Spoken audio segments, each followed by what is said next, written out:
Hobby کے لیے Kate پالنا، میں نے سنا تھا کہ بلی پالنا سنت ہے، کیا شوق کے لیے بلی پال سکتے ہیں؟ بلی پالنا جائز عمل ہے کیونکہ پاک جانور ہے، ناپاک نہیں ہے، اس کا تھوک بھی پاک ہے، لیکن ترغیبی عمل نہیں ہے یہ، ترغیب حلال جانوروں کی ہے کیونکہ اس سے لوگوں کو فائدہ ہوتا ہے، خوراک سستی ہو جاتی ہے، مرغیاں پالیں گے انڈے ملیں گے، حدیث میں آتا ہے مرغے کو برا مت کہو کیونکہ وہ اذان کے لیے جگاتا ہے، نماز کے لیے جگاتا ہے، تو پھر انبیاء نے بکریاں چرائی ہیں تمام پیغمبروں نے، تو اس لیے حلال جانوروں کو کے پالنے کو تو اپریشیٹ کیا جائے گا، حرام جانور بس آپ کا شوق ہے تو ٹھیک ہے لیکن کوئی فضیلت نہیں ہے اس کی۔ کیا بلی کا جھوٹا کھا پی سکتے ہیں؟ بلی پالنا کیسا ہے؟ کیا بلی کا جھوٹا حلال ہے؟ اگر بلی نے گوشت یا دودھ میں منہ مار دیا تو اس کے استعمال کا کیا حکم ہے؟ موسیٰ جان ریاض سے حدیث میں آتا ہے نبی صلی اللہ علیہ وسلم نے بلی کا جھوٹے کو پاک قرار دیا ہے اور اس کی وجہ یہ بیان کی فَإِنَّهَا مِنَ الطَّوَّافِينَ عَلَيْكُمْ، یہ تم پر بار بار چکر لگاتی ہے، یعنی گھریلو جانور ہے، اس سے بچنا بہت ممکن ہے، تو اس لیے فقہاء نے لکھا ہے کہ بلی کا جھوٹا پاک ہے لیکن مکروہ بہرحال ہے، مکروہ اس لیے کہ درندوں کے جھوٹے ناپاک ہوتے ہیں، حرام جانوروں کا جھوٹا ناپاک ہوتا ہے، تو بلی بھی بہرحال ایک درندہ ہے، تو نبی نے جو گنجائش دی اس کی وجہ بتا دی کہ اس سے بچنا ممکن نہیں ہے، بہت مشکل ہے اس سے بچنا، بار بار گھروں میں آتی ہے، منہ لگا دیتی ہے کھانے پینے کی چیزوں کو، تو اس سے پتہ چلتا ہے کہ ضرورت کی وجہ سے اس کی اجازت دی گئی ہے، تو ضرورت کی وجہ سے جس چیز کی اجازت دی جائے تو اس میں یہی ہوتا ہے کہ احتیاط بہتر ہے، تو اگر بلی نے گوشت میں منہ مار دیا، پانی میں منہ مار دیا تو استعمال کر سکتے ہیں، لیکن اگر کوئی احتیاط پر عمل کرے تو بھی ٹھیک ہے، تو زیادہ اچھا ہے، تو اب ایسا نہ ہو جائے کہ بلیوں کو اتنا لفٹ کرائیں جیسے انگریزوں نے کتوں کو لفٹ کرایا ہوا ہے کہ وہ اس کا جھوٹا باقاعدہ پراپر کھاتے ہیں پیتے ہیں، اس کے زبان لگاتے ہیں، اس کو اس کی زبان، کتا ان کے منہ میں زبان لگا رہا ہوتا ہے، اوٹ پٹانگ حرکتیں کر رہے ہوتے ہیں، اللہ تعالیٰ ان کو ہدایت دے، تو کتے کا جھوٹا تو بالکل ہی ناپاک ہے۔ میرا مقصد بتانے کا یہ ہے کہ بلی کو پالیں آپ لیکن اتنا لفٹ نہ کرائیں جتنا انگریزوں نے کتوں کو لفٹ کرایا ہوا ہے، کیونکہ ہے بہرحال درندہ، تھوڑا سا ریزرو رہیں اس سے، کھانے پینے کی چیزوں میں اس کو اپنے ساتھ شریک نہ کریں، فیملی ممبر نہ بنائیں آپ بلی کو۔ کیا بلی کا کاروبار حلال ہے؟ کیا بلیوں کا کاروبار کرنا جائز ہوگا؟ اگر ہم بلیاں پالیں اور بعد میں اسے بیچیں تو کیا یہ جائز ہے؟ عظمیٰ صاحبہ بمبئی سے، دیکھیے جائز تو ہے مگر مکروہ ناپسندیدہ ہے، نبی صلی اللہ علیہ وسلم نے بلی کے جو اجرت ہے، یعنی بلی کو آپ فروخت کر کے جو اس کا ثمن حاصل ہوتا ہے، اس کو آپ صلی اللہ علیہ وسلم نے اس کو ناجائز قرار دیا ہے، تو جمہور علماء وہاں جو کہتے ہیں کہ آپ صلی اللہ علیہ وسلم نے اس کو پسند نہیں کیا، اس سے مراد کراہت تنزیہی ہے، یعنی حرام، بعض علماء تو حرام ہونے کے قائل ہیں لیکن جمہور علماء کہتے ہیں کہ وہاں مراد جو نبی نے منع کیا ہے، یعنی بلی کے جو قیمت ہے اس کو کھانے سے، تو یہ ممانعت حرام کے درجے میں نہیں ہے بلکہ کراہت تنزیہیہ کے درجے میں، دوسرے دلائل کی روشنی میں، اس کی وجہ ہے کہ بلی کا جھوٹا حلال ہے، سوری جھوٹا پاک ہے بلی کا، تو وہ ناپاک جانور نہیں ہے، تو اس لیے اس کے ناجائز ہونے کی اور کوئی وجہ نہیں ہے، البتہ اس حدیث کی روشنی میں بعض علماء کہتے ہیں کہ حرام ہے لیکن جمہور علماء کہتے ہیں کہ مکروہ تنزیہی ہے، مکروہ تنزیہی کا مطلب ہوتا ہے اوائڈ کرنا، بچنا بہتر ہے، تو مشورہ میرا یہ ہے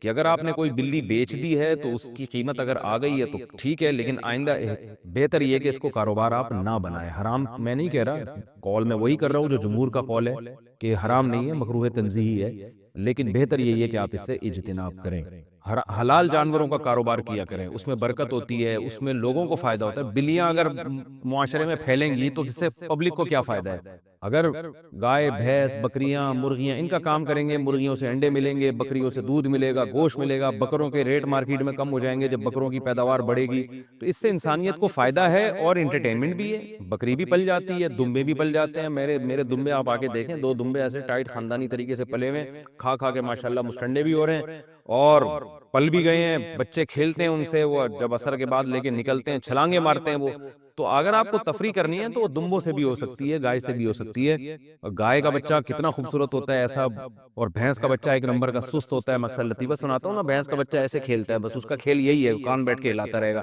اس میں بھی مزہ آتا ہے، اور گائے کا بچہ ذرا اچھل کودتا ہے، بکری کا بچہ اور اچھل کود مچاتا ہے، ایسا خوش ہوتا ہے جب آپ اس کو اس کے پنجرے سے باہر نکالیں نا، ایسی چھلانگے مارتا ہے، تو حلال جانور پالیں، یہ کتے بلی جو ہے نا یہ مناسب نہیں ہے پالنا، یعنی کاروبار کرنا، پل جائے بلی تو ٹھیک ہے، کوئی ممانعت نہیں ہے، لیکن یہ کہ کاروبار ہی اگر کرنا ہے تو ان چیزوں کا کریں جن کے گوشت میں، جن کے انڈوں میں، جن کے دودھ میں اللہ نے برکت رکھی ہے، آپ صلی اللہ علیہ وسلم نے فرمایا مرغے کو برا مت کہو، لا تسبوا الدیک فإنه یؤذن للصلاۃ، وہ اذان کے لیے جگاتا ہے، وہ سوری نماز کے لیے جگاتا ہے تمہیں، تو یہ برکت والے جانور ہیں، حلال جانور جو ہیں ان کو رکھنا چاہیے۔ ناممکن ہے، ہم کہتے ہیں یہ اس کا وزن 10 کلو ہے، تو یہ 10 kg ہم نے ایک یونٹ فرض کی ہوئی ہے کہ 1 kg اتنا ہوتا ہے، اس کے لحاظ سے یہ کتنا ہے 10 kg، ورنہ kg کیا ہے، خود کیا ہے وہ میٹر. ہم کہتے ہیں ایک اسٹک ہے جو کسی جگہ رکھی ہوئی ہے، پتہ نہیں لندن میں امریکہ میں کہاں، وہ فرض کی ہوئی ہے کہ یہ 1 میٹر ہوگی.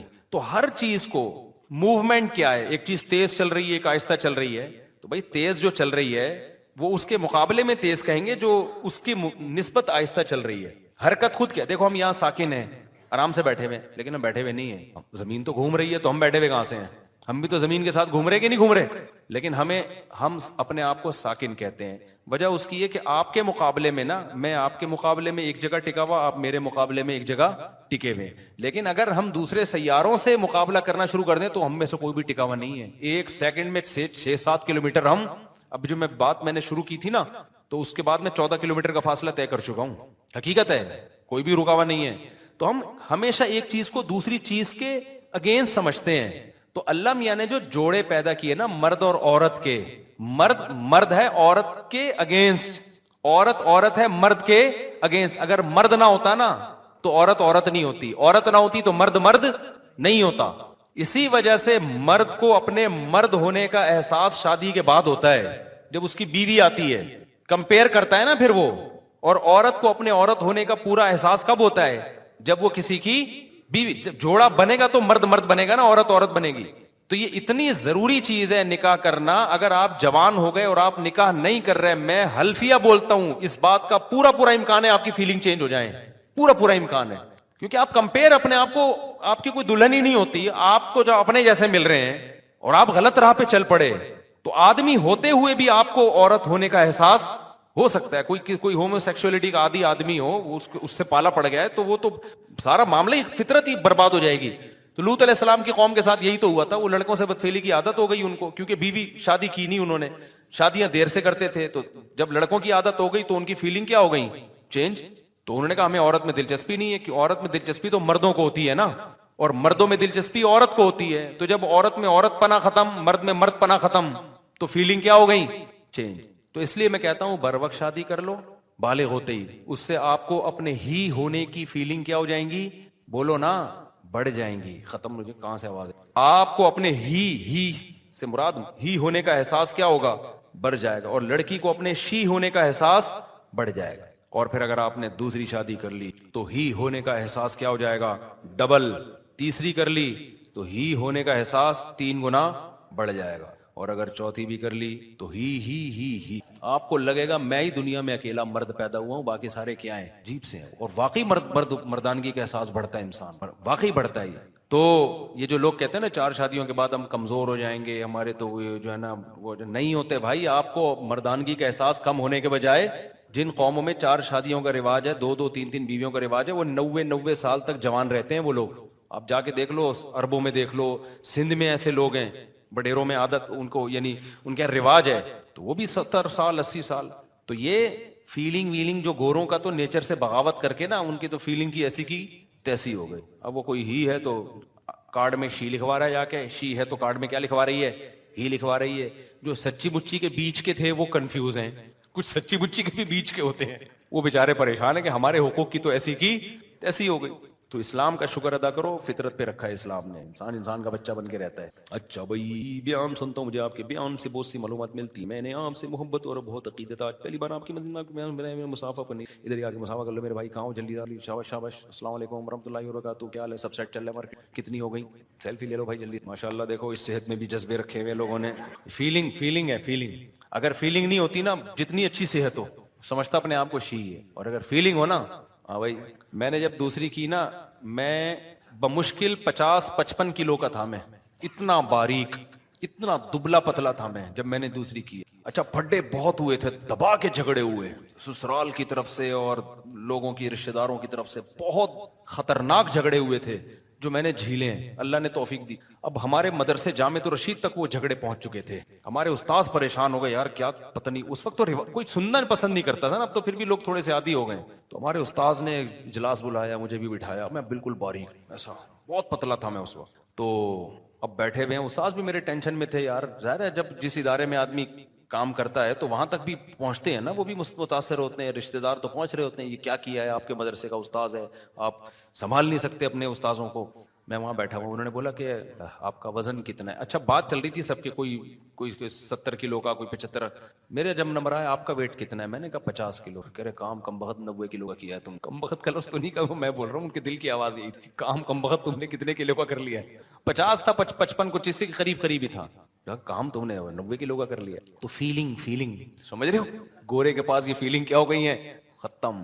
اس لیے میں آپ کو حوصلہ دلا رہا ہوں. اچھا بھائی مفتی صاحب میں چاروں طرف سے بال برابر کٹواتا ہوں، لیکن سائڈ کی ماں بھائی بہتر بیچ کی ماں. مفتی صاحب میں نے سنا ہے وتر کو آخری نماز بنانا چاہیے، تو عشاء کی 17 رکعت پوری نہیں ہو. عشاء میں 17 رکعتیں ہوتی، عشاء میں 4 فرض ہیں اور 2 سنتیں، بس یہی ہیں 2 سنتیں جن کا عشاء سے، باقی نوافل ہیں وہ. دوسرا حدیث میں آتا بین کلی اذانین صلاتن، جب بھی 2 اذانیں ہوں یعنی اذان اور اقامت، اس کے درمیان نماز پڑھ لیا کرو. تو علماء نے کہا اس حدیث کی روح سے ہمیں عشاء کی اذان اور اقامت کے درمیان نماز پڑھ لینی چاہیے. اس حدیث کی روح سے نفل ہے، پڑھ لینی چاہیے، اچھی بات ہے.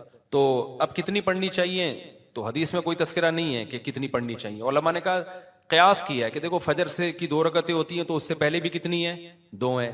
ظہر کی 4 رکعتیں ہوتی ہیں، اس سے پہلے بھی کتنی ہیں، 4 ہیں. عصر سے پہلے بھی حدیث سے ثابت ہے 4 رکعتیں. تو اس سے پتہ چلتا ہے عشاء کی 4 ہیں تو احتیاطاً کتنی پڑھ لو، 4 پڑھ لو. لیکن یہ کوئی یہ سنت موقدہ نہیں ہے، نہیں بھی پڑھے تو بھی ٹھیک ہے. سنت موقدہ جو ہے نا وہ صرف عشاء کے بعد 2 سنتیں. اس کے بعد نوافل بھی وہ تو جتنے 2 پڑھو، 4 پڑھو، 10 پڑھو، نہیں بھی پڑھو تو بھی ٹھیک ہے، وہ ہر آدمی کی اپنی غریبی ہے. تو علماء نے کہا کم از کم 2 نفل پڑھ لو، بہتر ہے. تو یہ نفل کے طور پر کہہ دیا انہوں نے، کوئی ایسا نہیں ہے. پھر وتر تو رات کی نماز ہے، وتر عشاء کے بعد اس لیے پڑھے جاتے ہیں کہ ایسا نہ ہو قضا ہو جائیں، کیونکہ وتر کے بارے میں بہت شدید وعیدیں ہیں حدیث میں. تو وتر چھوڑنے کی اجازت نہیں ہے. امام احمد بن حنبل جو امام بخاری کے استاذ ہیں، ان کا تو قول ہے کہ جو وتر کی نماز چھوڑ دے اس کی گواہی جائز نہیں ہے. آج کل ایسے اسکالرز بھی آئے کہہ رہے ہیں وتر. ایک آدمی نے بتایا کہ ہمارے گاؤں میں لوگوں نے وتر پڑھنے چھوڑ دیے، کسی نے کہا ہے کہ بس 5 نمازیں فرض ہیں اور باقی سب غریبیاں ہیں. تو ایسا نہیں ہے، سنت موقدہ کی بھی ویلیو ہے اور وتر تو لازم ہے. کوئی بھی امام اس کا قائل نہیں ہے کہ وتر چھوڑنے کی اجازت ہو. ہاں الفاظ کا اختلاف ہے، کسی نے سنت موقدہ کا، کسی نے واجب کا، لیکن ضروری سب کے نزدیک ہی ہے. تو اب وہ اس کا عشاء سے تعلق نہیں ہے. پوری رات میں جب چاہے پڑھو، حدیث میں آتا ہے سب سے آخر میں وتر پڑھو. لیکن ہم لوگوں کو مشورہ اس لیے دیتے ہیں جلدی پڑھنے کا کہ تہجد میں پتہ نہیں آنکھ کھلے نہ کھلے، تہجد کی ہمت ہو نہ ہو تو قضا نہ ہو جائیں. اور یہ بھی حدیث سے ثابت ہے. حضرت ابو ہریرہ چونکہ دیر سے سوتے تھے، طالب علم تھے، فرماتے ہیں مجھے نبی نے وصیت کی تھی میں ہمیشہ وتر پڑھ کے سویا کروں میں، تاکہ وتر قضا نہ ہو. تو جس کو قضا ہونے کا ڈر ہو تو وہ پڑھ لے، پھر رات کو تہجد میں آنکھ کھلے تو اس کے بعد بھی پڑھ لے. تو بہتر ہے کہ وتر آخر میں پڑھیں، لیکن یہ کوئی واجبی حکم نہیں ہے. اگر پہلے پڑھ لیے تو اس کے بعد بھی ہو سکتا ہے. تو 17 رکعتیں اس طرح سے بنائی ہیں کہ 4 پہلے، پھر 2 بعد میں، اور خود عشاء کی 4، تو 4 دونی 8 اور 2 6، پھر 3 وتر.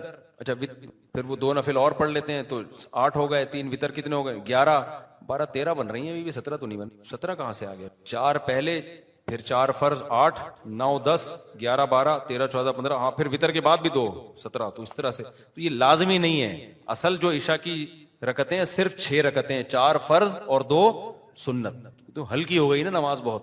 اب بچوں کو جب 17 بتاتے ہو تو بے ہوش ہو جاتے ہیں. غیر مسلم نیا مسلمان ہوا، آپ کے عشاء کی 17 رکعتیں، وہ کیا کہے گا، گیا کام سے یار، ایک عشاء ہی پڑھتا رہوں گا میں ساری دن. تو اس کو بتاؤ 4 فرض پڑھ لو اور 2 سنتیں موقدہ. اور یہ سنت موقدہ بھی کبھی تھکاوٹ زیادہ ہو، سفر ہو، اس میں بھی چھوڑ سکتے ہو. پھر صرف 4 فرض پڑھ لو اور 3 وتر پڑھ لو. وتر نہیں چھوڑ سکتے کسی قیمت پہ، سمجھتے ہو. تو یہ 2 سنت موقدہ اگر کبھی چھوڑ بھی دی جائے نا، کیونکہ سنت موقدہ کا مطلب عام معمول اس کا بنانا ٹھیک نہیں ہے، لیکن کبھی بہت زیادہ تھکاوٹ ہو رہی ہے یا کہیں سفر کرنا ہے، نکلنا ہے، جہاز نکلنے کا خطرہ ہے، ٹرین نہیں، تو چھوڑ دو 2 سنتیں، لیکن عام معمول نہیں بنانا چاہیے اس. اچھا بھائی یہ بھی ہو گیا مفتی صاحب، رانگ وے جانا گناہ ہے کیا؟ پیچھے ابو یا نانا بیٹھے ہوئے ہوں، یہ کیا لکھا، ٹریفک جیم ہو اور اپنی لائن میں. بھائی رانگ وے جانا ٹھیک نہیں ہے، لیکن بعض دفعہ ایسا ہوتا ہے کہ رائٹ وے پہ کم وقت جانے ہی نہیں دے رہا ہوتا، تو پھر مجبوراً گٹر کے ڈھکن پہ سے فٹ پاتھ پہ چڑھا کے گزارنی پڑتی ہے. تو میں تو دیکھو رانگ تو یہ بھی ہے کہ لیفٹ سے آپ اوورٹیک کریں، یہ بھی اللیگل ہے، لیکن 20 دفعہ ایسا ہوتا ہے کہ رائٹ سے اوورٹیک کرنے کے لیے ہارن پہ آپ انگلی رکھ کے دبا کے کھڑے ہو جاؤ گے نا، وہ نہیں ہٹے گا. تو ایسی صورت میں تو بس پھر اسی کے پیچھے پیچھے جاتے رہو، تو پھر رانگ ہی کرنا پڑتا ہے. تو ایسی صورت میں گناہ گورنمنٹ کو ہوگا جو قانون پر لوگوں کو چلا نہیں رہی ہے. اس کا نتیجہ کیا نکلتا ہے کہ جو چلنا چاہ رہا ہے وہ بھی نہیں چل پاتا. اب آپ کہیں جا رہے ہو ہاسپٹل اور وہ راستہ ہی نہیں دے رہا، تو پھر لیفٹ سے ہی جاؤ گے نا آپ. تو مجبوری ہے نا, وہ ہٹ نہیں رہا. تو کوئی ایسا قانون تو ہے نہیں ملک میں کہ موٹر سائیکل والوں کو پولیس مجبور کرے کہ آپ نے جو فاسٹ ٹریک ہے اس پہ نہیں چلنا. تو سارے گدا گاڑی والا فاسٹ ٹریک پہ چل رہا ہوتا ہے, لینڈ کروزر والا وہ والے ٹریک پہ چل رہا ہوتا ہے. تو وہ اگر گدا گاڑی وہ صحیح ٹریک پہ چلے گا تو وہ گدا گاڑی آگے وہ راستہ ہی نہیں دے رہا ہوتا, اور گدھے کو ہٹنے میں ٹائم کتنا زیادہ لگے گا. تو بندہ کہتا ہے پھر میں نے لینڈ کروزر خریدی کیوں ہے اگر میں نے گدھے کے پیچھے ہی چلنا تھا. مفتی صاحب میں نے سنا صدقہ صرف لوگوں کو دیتے ہیں, مسجد میں نہیں ہوتا ہے بھائی, صدقہ ہر جگہ لگ جائے. زکوٰۃ, فطرانہ, قسم کا کفارہ, یہ چیزیں مسجد میں نہیں دی جا سکتی. میری شادی ابو 19 سال میں کروا رہے ہیں اور کچھ ہوشیار کہہ رہے ہیں کہ ایسے کرو جس سے 19 سال تو بہترین عمر ہے یار, خاندانی. آج کے ابا بھی خاندانی ہے جو آپ کی شادی کرا رہے ہیں, بہترین عمر شادی کی. ویسے تو یہ بھی لیٹ ہے, میڈیکل سائنس کہتی ہے 16 سال کی جو ایج ہے نا, 16 سال کی جو ایج, اس میں جو شادی کے جذبات اور جراثیم ہوتے ہیں وہ قیامت تک دوبارہ, جو 16 سال میں جذبات ہوتے ہیں نا, یہ ڈاکٹروں کی رپورٹ پیش کر رہا ہوں, تو اس وقت جو شادی میں اللہ نے لذت رکھی ہے وہ کبھی بھی نہیں آتی دوبارہ. اب وہ کم ہی ہوگی, بڑھے گی.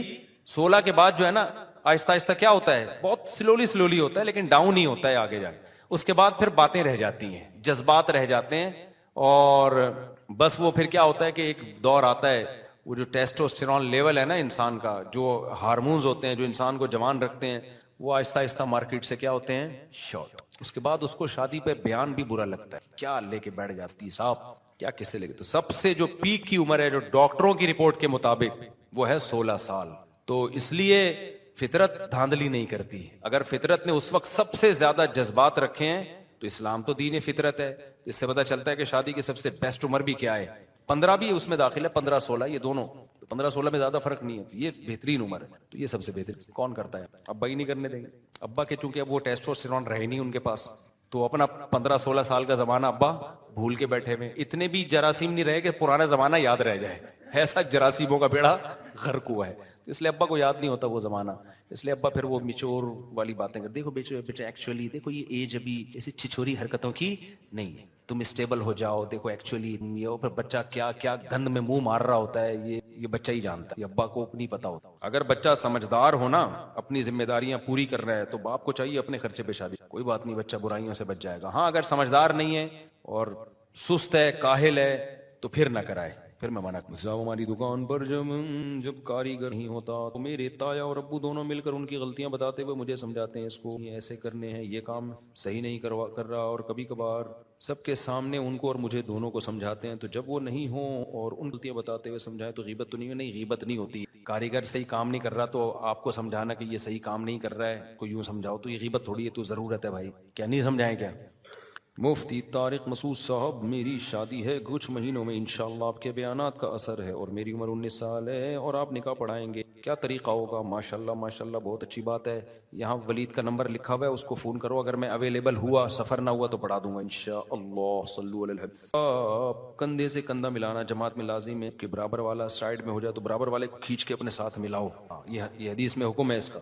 میں وہی ہوں جو پچھلے اتوار کا ہے, میرا نام شہزاد, آپ سے حوالے سے بات کر رہا ہوں. آپ نے آتا سوال بھائی, آپ کو جب میں نے سوال جمع کرانے کا کہا تھا میرے بھائی, آپ کروا دیں جمع. یہ بہت لمبا سوال ہے, میں پڑھوں گا تو پرسنل مسئلہ ہے کسی کا, تو سب کو اس کی ضرورت نہیں, تو سوال آپ یہاں جمع کرا دیں دارالفتہ میں نا جو ہمارا, تو میں اس کو پورا تفصیل سے پڑھ کے جواب لکھ دوں. یہ سوال بھی اسی کے ساتھ جمع کرا دیں. مسئلہ درپیش یہ ہے کہ میرے کو ایک بندہ ملا ہے, وہ کہتا ہے کہ میرے پاس 2 لاکھ لگاؤ, ماہانہ 25 دوں گا. یہ تو جائز ہی نہیں ہے, اور ویسے بھی نہیں دے گا. بندے ایسے ہر ایک کو ملتے ہیں جو ہمیں اتنے پیسے دے دو, اتنے دوں گا, کوئی بھی نہیں دیتا, دماغ میں رکھنا. تو میں نے علماء کے بیانات سن کر پینٹ پہننا چھوڑ دی. میرے گھر والے اور بیگم کہتے ہیں کہ پہنا کرو, گناہ تو جائز ہے, بہتر ہے کہ نہ پہنے اپنے قومی لباس کو, جو مسلمانوں کا ڈھیلا ڈھالا لباس ہے اس کو ترجیح دیں. بیگم کے سامنے پہن لیا کریں, بیگم تھوڑا ہینڈسم سمجھے گی آپ کو, اسمارٹ سمجھے گی.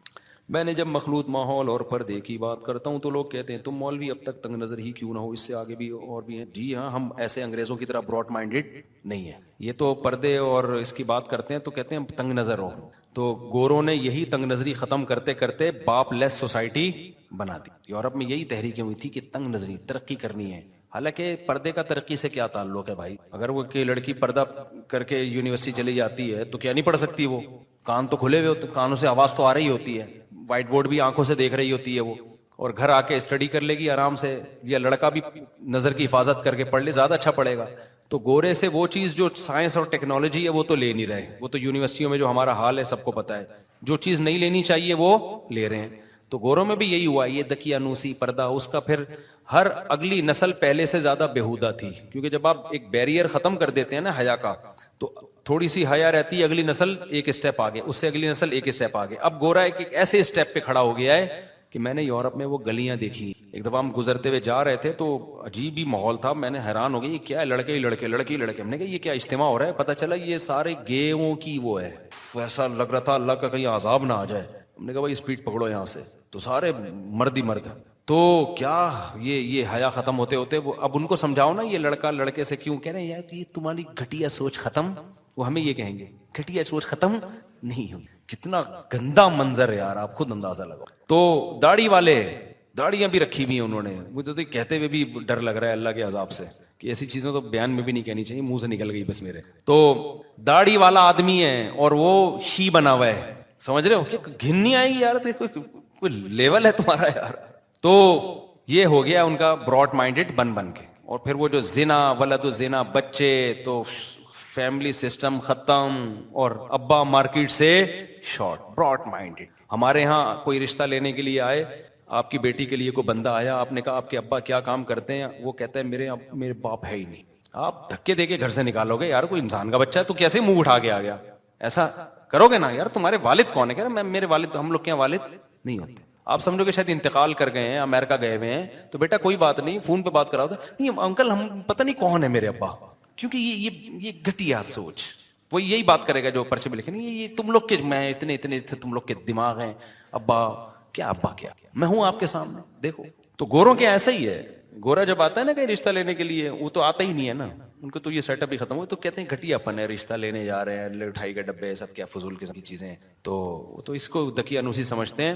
تو ان سے جب وہ آئے گا آپ کے یہاں, تو آپ ان سے پوچھیں گے تمہارے ابا ہیں, تو کہنے ہم لوگ کے یہاں نہیں ہوتے. کسی کے یہاں ہوتے بھی ہیں, کسی گوروں میں بہت سو کے ہوتے بھی ہیں, وہ دقیانوس سمجھے جاتے ہیں. جن کے یہاں ہوتے ہیں, جن کے یہاں نہیں ہوتے وہ براڈ مائنڈڈ ہیں, وہ ہیں جو انسانیت کے اصل مسائل پہ غور و فکر کر رہے ہیں. تو یہ براڈ مائنڈڈ جو کہتے ہیں نا, یہ مولویوں کی باتیں ہیں. تو مولوی ہے جس کی وجہ سے تمہاری بریکیں ہیں تھوڑی سی. اگر یہ مولوی مارکیٹ سے شارٹ ہو گئے نا, تو ابا مارکیٹ سے کیا ہوگا, شارٹ ہوگا. اور جن کے ابا ہیں ان کا ٹھکانہ اولڈ ہاؤس ہوگا, یہ بھی ذہن میں رکھنا. کیونکہ یہ تو مولوی تمہیں بتا رہا ہے باپ کے قدموں میں جنت تلاش کرو. مولوی سوسائٹی سے گیا تو باپ کے قدموں ودم تو گئے, اولڈ ہاؤس ہے اس کا ٹھکانہ باپ کا. اچھا بھائی بہت یار مجھے دیر ہو رہی ہے, مجھے جانا ہے نا.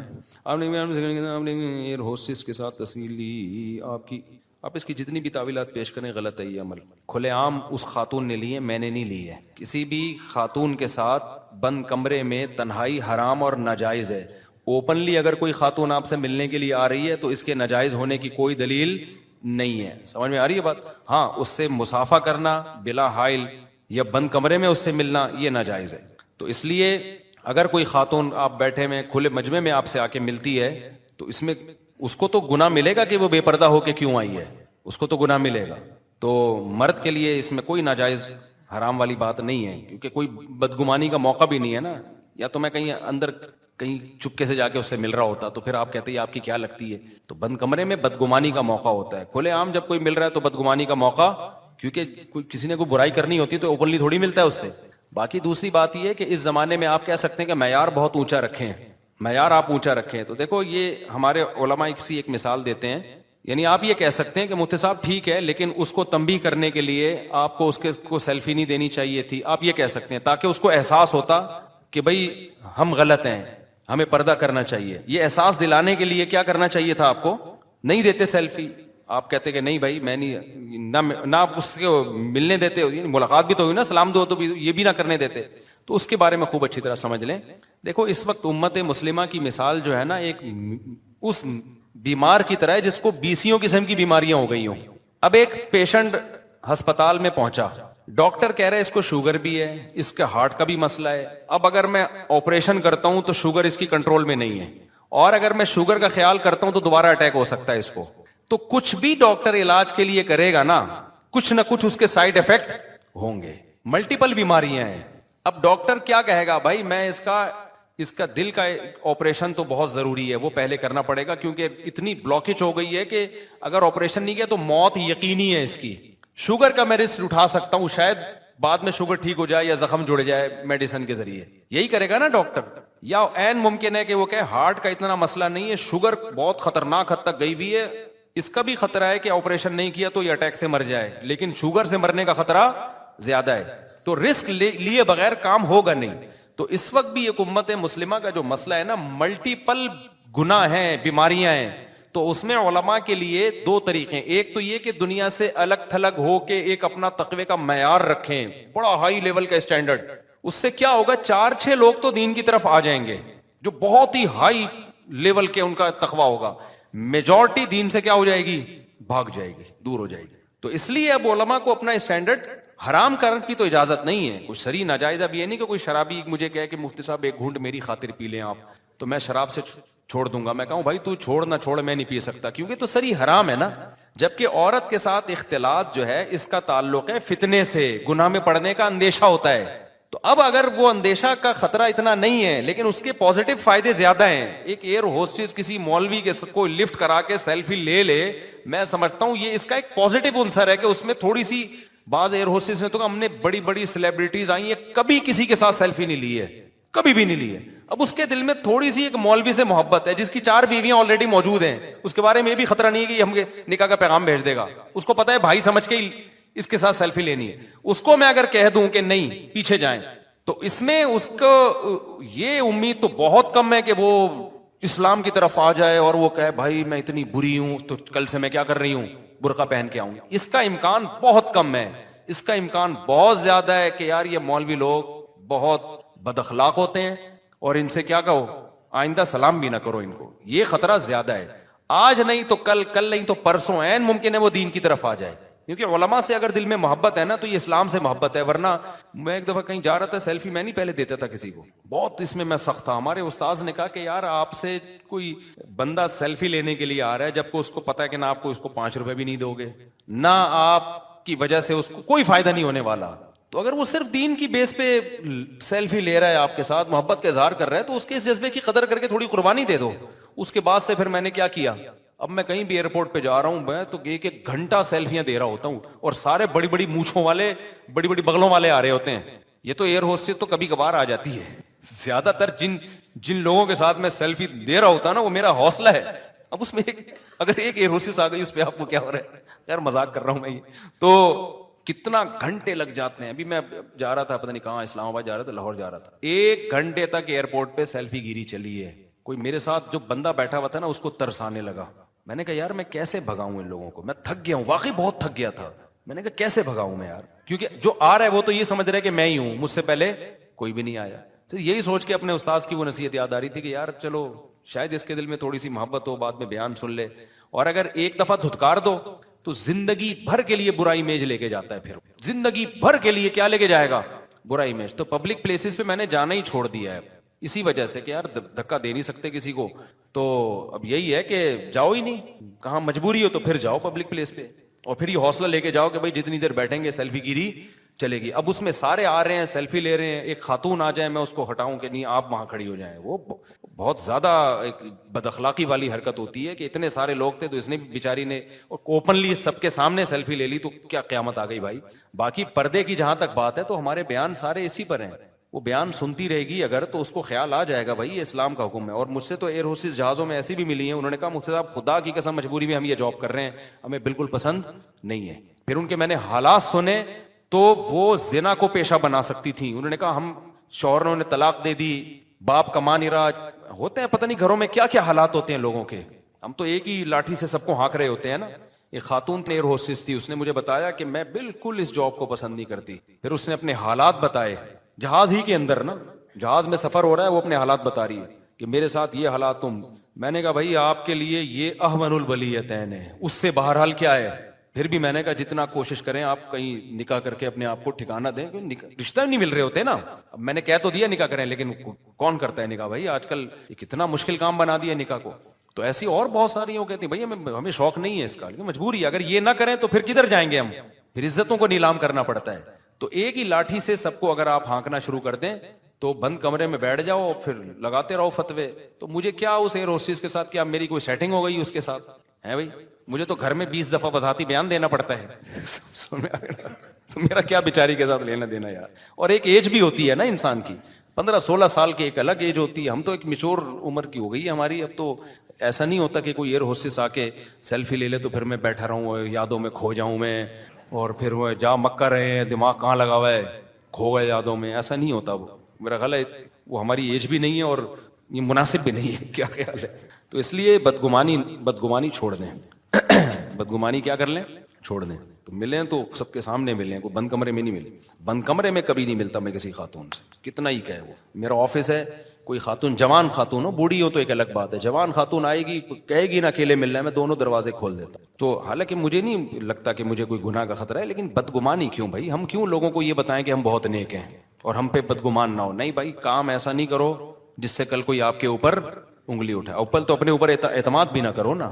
جتنے بھی ہیں تو انسان ہے نا, اور ہی تو ہے, ہم 4 دفعہ آدمی ہیں. تو اعتماد کیوں کرے بھائی میں اپنے اوپر؟ میں بند کمرے میں کسی جوان لڑکی سے کیوں ملوں؟ تو اس میں احتیاط کرتا ہوں, وہ نہیں ملتا. ایک دفعہ تو ایسا ہوا, میں گھر میں نہیں تھا تو خاتون دروازہ بجا کے اندر گھس آئیں آپ سے. وہ بیچاری مجبور تھی, جیسی گھسی ہے میں باہر نکل گیا. میں نے کہا آپ بیٹھ جاؤ, ہم باہر جا رہے ہیں. کہہ رہی میں آپ سے ملنے آئی ہوں. رو بھی رہی تھی, میری مجبوری ہے. میں نے کہا آپ کی مجبوری ہوگی, میں آپ سے, میرے گھر میں کوئی بھی نہیں ہے, میں آپ سے نہیں مل سکتا. پھر گھر والی کو میں نے بلایا, گھر والی کو اندر بٹھایا. میں نے کہا یہ خاتون ہے. اس نے کہا میں آپ کی وائف کے سامنے اپنا دکھڑا نہیں سنا سکتی. پھر میں نے کیا کیا, دروازہ کھول کے ان کو بٹھایا اور وائف کو کہا آپ دوسرے کمرے میں ادھر ہی رہو. دروازہ بھی کھلا ہوا ہے, میں نے کہا وہاں آواز نہیں جائے گی لیکن آپ یہیں رہو, تاکہ دروازہ کھلا ہوا ہے, بیگم موجود ہے.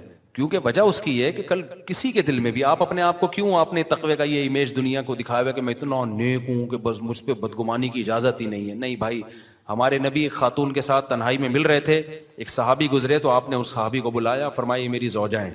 انہوں نے کہا یا رسول اللہ میں آپ پہ تھوڑی شک کر سکتا ہوں, لیکن پھر بھی ہمارے نبی نے کیا کیا, بھائی بدگمانی کا موقع مت چھوڑو. آج بہت سے پیر ہیں, لڑکیوں سے ہاتھ بھی ملا رہے ہیں, بند کمروں میں مل بھی رہے ہیں, جی ہماری مریدنی ہیں, اور جب ان پہ کوئی اعتراض کرتا ہے تو میں بزرگ, مجھ پہ شک کر رہے ہو. ابے وہ بزرگ ہے تو آدمی پہلے ہے, بزرگ کیا ہے, بزرگ بعد میں بھائی, آدمی نہیں ہے کیا تو بند کمرے میں نہیں, اوپنلی مل سکتے ہیں. اور اس زمانے میں ضروری ہے علماء کے لیے, بگا نہیں سکتے آپ.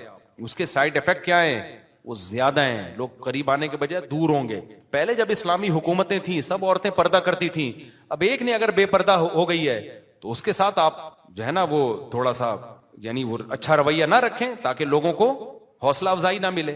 بھائی جو گناہ کامن نہیں ہوتا نا, ایک آدمی نے گناہ کیا, کوئی بھی نہیں کر رہا وہ گناہ, تو پھر اس میں آپ اس کو سختی بھی کرتے ہیں, ڈانٹتے بھی ہیں. لیکن ایک گناہ کامن ہو گیا ہے تو کس کس کو ڈانٹو گے, کس کس کو دھکے دو گے آپ؟ تو اس کا پھر نہی عن المنکر کا اسٹائل کیا ہو جائے گا, زمانے کے لحاظ سے چینج ہو جائے گا, آٹومیٹیکلی چینج ہو جائے گا. ہم نے بہت ہو گیا, ٹائم بہت ہو گیا, مجھے جانا ہے کہیں, بہت ضروری جانا ہے. اپنا خیال رکھیے گا اپنے خرچے پہ. وہ مالک نہیں.